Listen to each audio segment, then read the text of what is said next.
चलिए अब हम पढ़ेंगे संपत्ति। संपत्ति किसको बोलेंगे? एसेट्स। एसेट्स कितने प्रकार का होता है? पहले एसेट्स किसको बोलेंगे बताएंगे? व्यवसाय के संचालन में जो वस्तुएं आवश्यक होती है उसे हम एसेट्स कहते हैं, है ना। ऐसी वस्तुएं जो व्यापार को चलाने के उद्देश्य से परचेज की जाती है या व्यापार को चलाने में सहायक होती है वह आपकी क्या कहलाती है? संपत्ति कहलाती है। या जो वस्तुएं व्यापार की वृद्धि में सहायक होती है उसे हम संपत्ति कहते हैं। क्लियर है? संपत्ति इंग्लिश में उसको हम एसेट्स बोलते हैं, ठीक है। एसेट्स कितने प्रकार के होता है? दो प्रकार का होता है। एक होता है आपका फिक्स एसेट्स और दूसरा होता है आपका करंट एसेट्स। स्थायी संपत्ति और अस्थायी संपत्ति। अब बताइए स्थायी संपत्ति किसको बोलेंगे? ऐसी संपत्ति जो व्यापार को चलाने के उद्देश्य से परचेज करते हैं वह हमारा क्या कहता है? फिक्स एसेट्स कहलाता है। क्लियर है? जैसे कि टेबल है, पंखा है, कूलर है, टीवी है, ये जितनी भी चीज़ें दिख रही हैं, है ना भाई, ये हमारा व्यापार है। इसमें जो मैं टेबल ख़रीदा हूँ, कुर्सी ख़रीदा हूँ, ये कंप्यूटर है, ये फ़ैन है और ये कूलर है, ये प्रोजेक्टर है, जितनी भी चीज़ें हैं सब क्या है? मेरी फिक्स एसेट्स है ना। ऐसी संपत्तियाँ जिसको हम व्यापार को चलाने के उद्देश्य से परचेज करते हैं। समझ में आ गया ना? ठीक है। क्या कहलाती है? हमारी फिक्स एसेट्स कहलाती हैं। करेंट एसेट्स क्या होता है? अस्थायी संपत्तियाँ। ऐसी संपत्तियाँ जिसको हम पुनः बिक्री के लिए या फिर नगद में कन्वर्ट कर देते हैं वह कहलाता है आपका करंट एसेट्स, अस्थायी संपत्ति। क्लियर? किसको बोलते हैं करंट एसेट्स?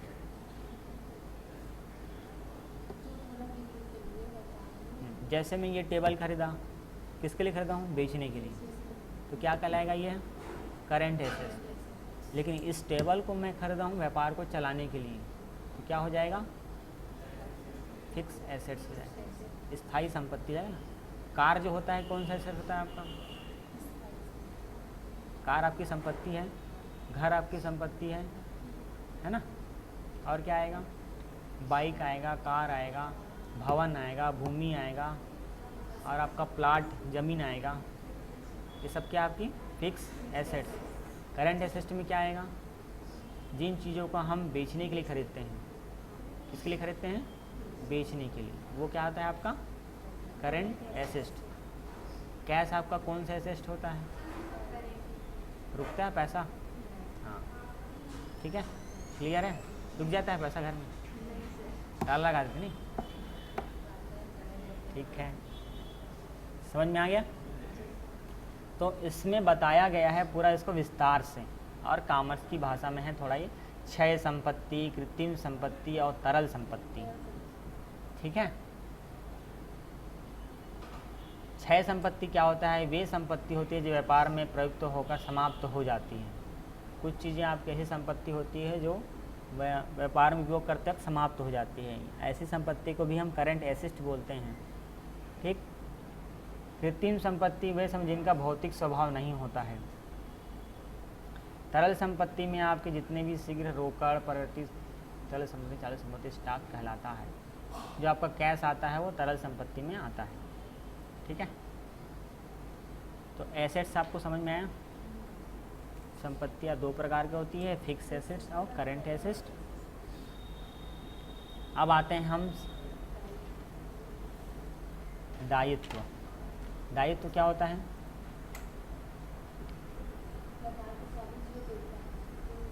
दायित्व मतलब क्या समझते हैं आप? बदले बताइए। दायित्व किसको बोलेंगे? आपका क्या दायित्व है? अभी आपके घर के प्रति आपका क्या दायित्व है? आपके घर वाले आपको क्यों भेजे यहाँ पर? पढ़ाने के लिए। आपका क्या दायित्व है? मैं यहाँ पर अच्छे से पढ़ाई करूँ, मैं जिस चीज़ पढ़ा रहे हैं टीचर्स आपके जो भी, वो आपको अच्छे से करें। क्लियर? यही आपका दायित्व है ना।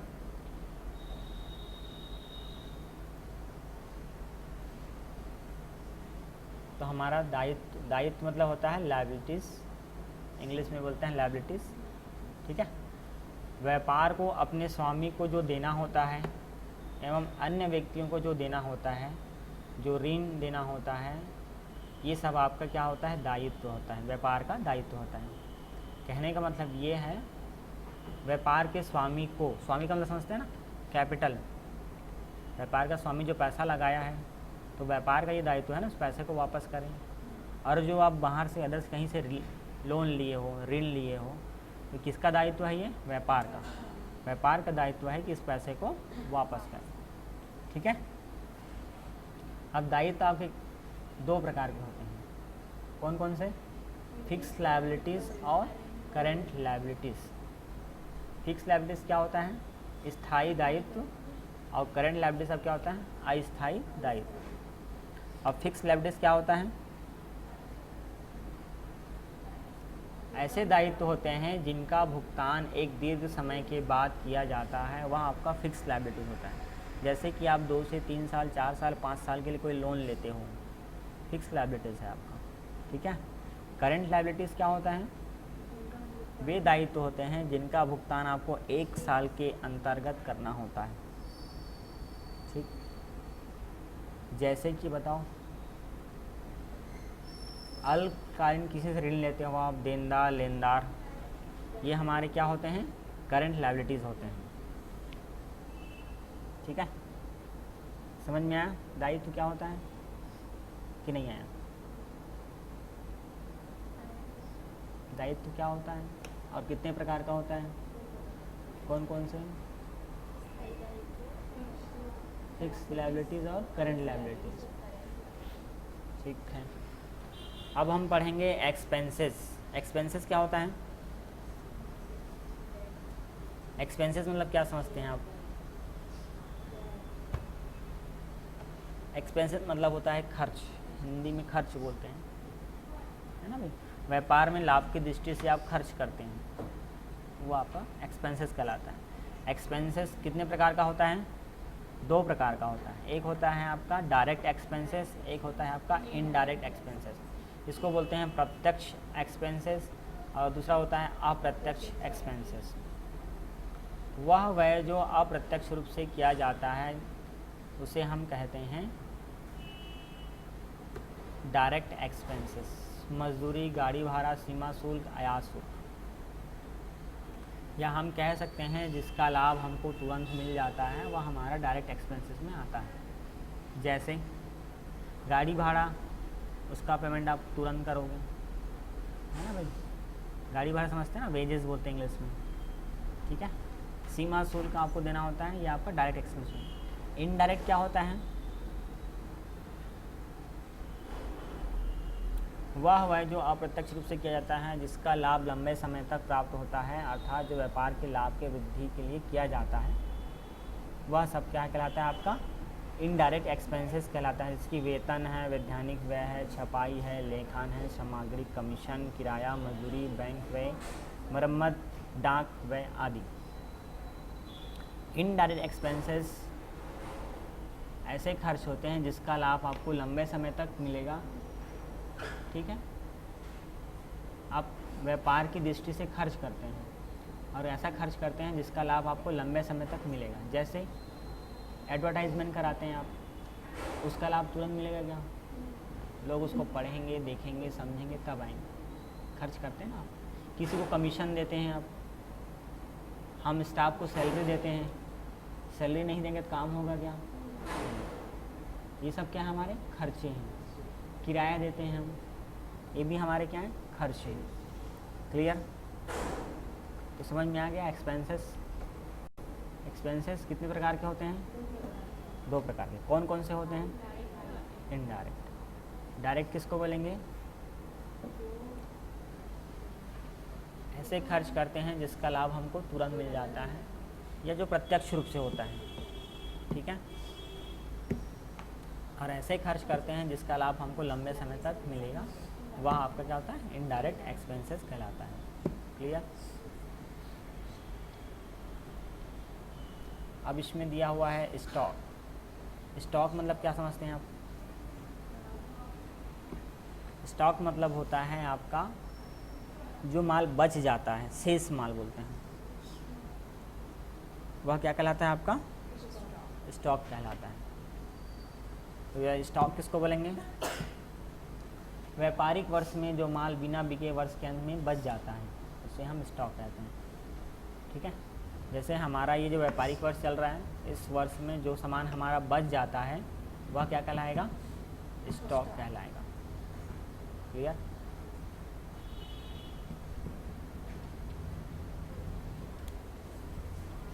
व्यापारिक वर्ष के अंत में व्यापार का लाभ निकालने के प्रयोजन से माल में स्टॉक की जो गणना की जाती है उसे अंतिम स्टॉक कहते हैं, या हम उसे क्लोजिंग स्टॉक कहते हैं। कहने का मतलब है जो स्टॉक बच जाता है तो व्यापार में लाभ या हानि हुआ इसको जानने के लिए क्या करते हैं? उसको हम गिनती करते हैं, काउंट। ठीक है, वह आपका क्या कहलाता है? अंतिम स्टॉक या क्लोजिंग स्टॉक कहलाता है। और अगले वर्ष में वह हमारा क्या होगा? ओपनिंग स्टॉक कहलाता है। क्या कहलाता है?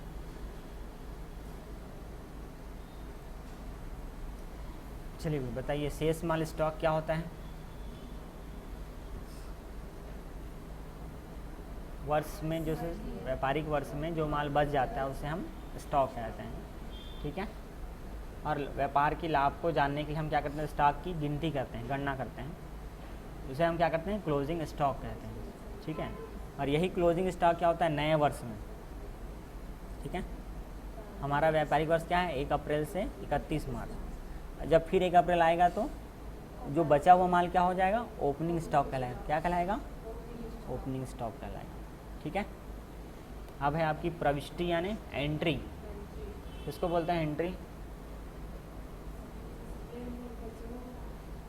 हाँ, एंट्री का मतलब होता है हम किसी कापी या पुस्तक में उसको लिखते हैं, है ना, और टेली में क्या करते हैं? हम एंट्री करते हैं, वो आपका एंट्री कहलाता है या प्रविष्टि। ठीक है, यहीं तक करें।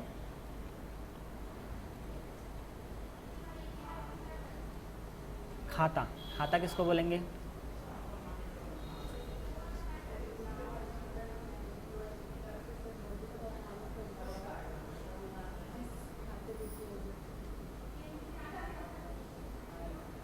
किसी व्यक्ति विशेष वस्तु, संपत्ति, आय, लाभ, हानि, व्यय से संबंधित व्यवहारों का संक्षिप्त रिकॉर्ड, हिसाब किताब किसी पुस्तक में किया जाता है, उसे हम खाता कहते हैं, और इसे लेखा भी कहते हैं। ठीक है, इसका संक्षिप्त रूप एसी होता है ना भाई। अब खाता क्या होता है? किसी व्यक्ति का खाता, किसी पर्सनल व्यक्ति का खाता, यही चीज़ बताया गया ना। किसी वस्तु का खाता, संपत्ति का खाता बनाते हैं ना हम लोग भाई, ये फिक्स एसेट्स है, ये मेरी संपत्ति का खाता बनेगा। टेबल, भवन, भूमि, ये सब क्या आपके फिक्स एसेट्स है ना भाई, एसेट्स का खाता यही दिया हुआ है। आय, लाभ, हानि, है ना, जितने भी आपके खाते हैं उसका आप क्या है? हिसाब किताब बनाते हो कापी में। ठीक है, यही चीज़ क्या कहलाता है? खाता कहलाता है। इसे हम लेखा भी कहते हैं। इसका शॉर्ट क्या होता है? AC, account. क्लियर है? खाता। खाता किसको बोलेंगे? किसी व्यक्ति का, किसी पर्सनल व्यक्ति का भी बोल सकते हो। वस्तु, संपत्ति, लाभ, आय, हानि, व्यय से संबंधित व्यवहारों का संक्षिप्त हिसाब किताब किया जाता है, जिससे हमको। ठीक है, ये हो गया आपका अकाउंट्स। अकाउंट्स में 2 पक्ष होते हैं। कौन कौन से पक्ष होते हैं? एक होता है नाम पक्ष, डेबिट साइड, एक होता है जमा पक्ष, क्रेडिट साइड। और नाम पक्ष किसको बोलेंगे? जब किसी के नाम के पक्ष में प्रविष्टि की जाती है उसे हम क्या बोलते हैं? डेबिट करना। और जब किसी के जमा के पक्ष में प्रविष्टि की जाती है उसे हम क्या कहते हैं? क्रेडिट करना। ठीक है, डेबिट को DR और क्रेडिट को CR से बताते हैं। क्लियर है? अब है खाता। खाता कितने प्रकार का होता है? कौन कौन से होते हैं? पर्सनल अकाउंट, रियल अकाउंट और नॉमिनल अकाउंट। ठीक है, व्यक्तिगत खाता, वास्तविक खाता और अवास्तविक खाता। ठीक है, तो सबसे पहले इसमें दिया है पर्सनल अकाउंट। क्या दिया है?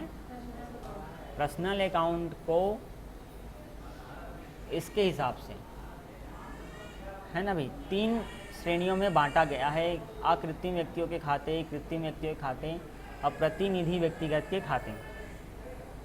कहने का मतलब होता है पर्सनल अकाउंट में किसी व्यक्ति का खाता, किसी पर्सनल व्यक्ति का खाता, किसी विशेष व्यक्ति का खाता और जनरल व्यक्ति का खाता, इतने सबके खाते किस में आएंगे? पर्सनल के अंतर्गत आएंगे। ठीक है, इसको इसने डिफाइन किया है। जब किसी व्यक्ति विशेष के साथ हमारा लेन देन होता है, इनको हम अकृत्रिम व्यक्तियों के खाते में आएंगे। जैसे मोहन, रोहन, सोहन, राहुल, पूंजीपति का खाता, व्यापार के स्वामी का खाता, आहरण खाता, ये किस में आएंगे? पर्सनल में। पर्सनल में दूसरा है कृत्रिम व्यक्तियों के खाते। जब लेन देन किसी कृत्रिम व्यक्तियों के साथ होता है, उसे हम कृत्रिम व्यक्ति की श्रेणी में आते हैं। जैसे बैंक का खाता, बीमा कंपनी का खाता, फर्म का खाता, संस्था खाता, ये होता है कृत्रिम। जब कोई खाता किसी विशेष व्यक्ति के साथ प्रतिनिधित्व करता है तो इसे हम प्रतिनिधित्व व्यक्तिगत खाता कहते हैं। जैसे आदत्त वेतन का खाता, कर्मचारी, मतलब किसी संघ का खाता होता है ना, वो आता है आपका ये प्रतिनिधित्व खाता में। जैसे कर्मचारी बीमा का संघ खाता, जिसमें कोई एक व्यक्ति संघ में रहता है। संघ समझते हैं ना? संघ नहीं समझते? जैसे कोई कंपनी है, वहाँ लेबर का संघ बनता है, कर्मचारी का संघ बन जाता है, लीडरशिप, है ना। तो इस टाइप का जो आप खाता खोलते हैं वो आपका क्या आता है? पर्सनल में ही आता है। लेकिन पर्सनल में 3 भागों में बांटा गया। प्रतिनिधित्व व्यक्तिगत खाता प्रतिनिधित्व करता है ना। समझ में आया? पर्सनल खाता किसको बोलेंगे? जनरल भाषा में आप ऐसा भी आ सकते हो, किसी व्यक्ति का खाता, किसी विशेष व्यक्ति का खाता और नॉर्मल जनरल व्यक्ति का खाता और पूंजीपति का खाता। ये सब खाते किस में आते हैं? पर्सनल में आते हैं। क्लियर? और ये जो बताया है आपके कॉमर्स की भाषा में जैसा दिया है वैसा बताया है। तो आपको अगर समझ में नहीं आएगा तो आप नॉर्मल भी समझ सकते हैं कि भाई किसी व्यक्ति का खाता तो भी पर्सनल में आएगा, राहुल, मोहन, सोहन जनरल व्यक्ति का खाता भी आएगा, और किसी विशेष व्यक्ति का खाता, कोई बीमा कंपनी है, बैंक का है या जो भी है, वो भी किस में आएगा? पर्सनल के अंतर्गत आएगा। क्लियर? दूसरा होता है आपका रियल अकाउंट, वास्तविक खाता। किसको बोलेंगे?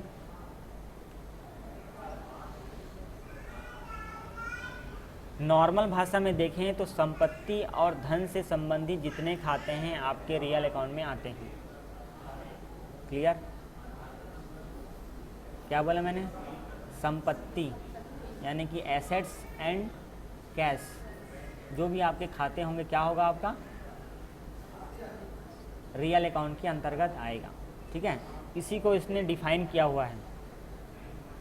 ठीक है, मूर्त खाता, जिसको छुआ जा सकता है उसे हम मूर्त संपत्ति या मूर्त वास्तविक खाते कहते हैं। जैसे भवन, फर्नीचर, क्रय खाता, रोकड़ खाता, क्रय वापसी खाता, विक्रय वापसी खाता, मशीनरी खाता, स्टॉक खाता।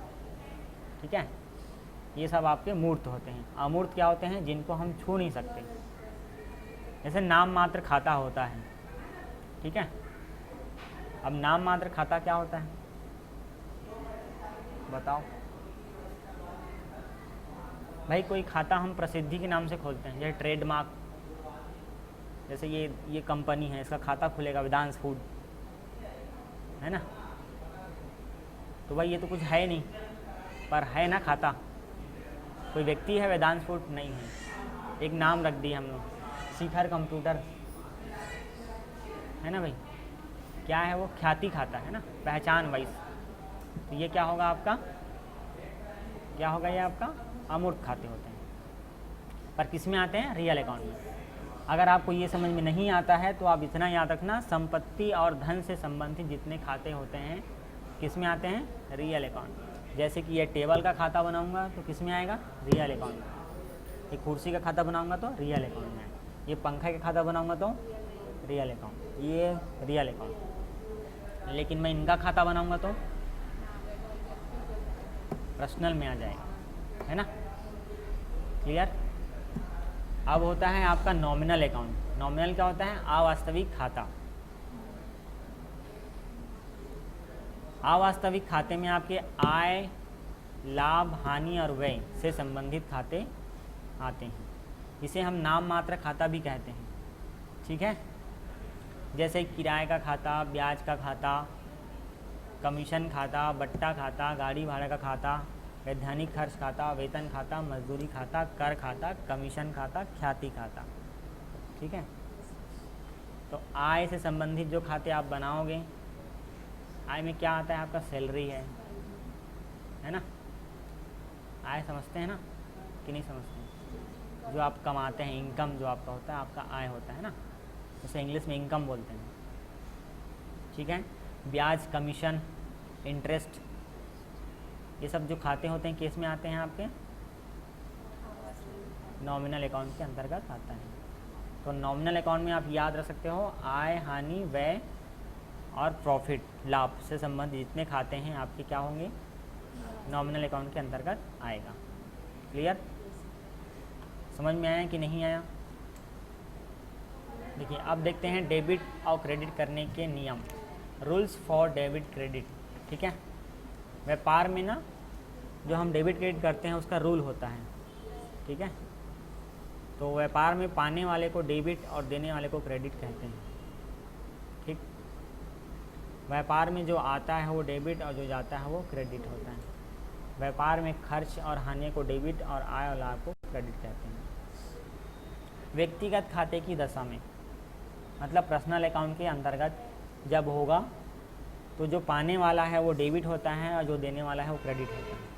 ठीक है, अवास्तविक यानी कि रियल अकाउंट के अंतर्गत जब होगा तो जो आता है वो डेबिट और जो जाता है वो क्रेडिट।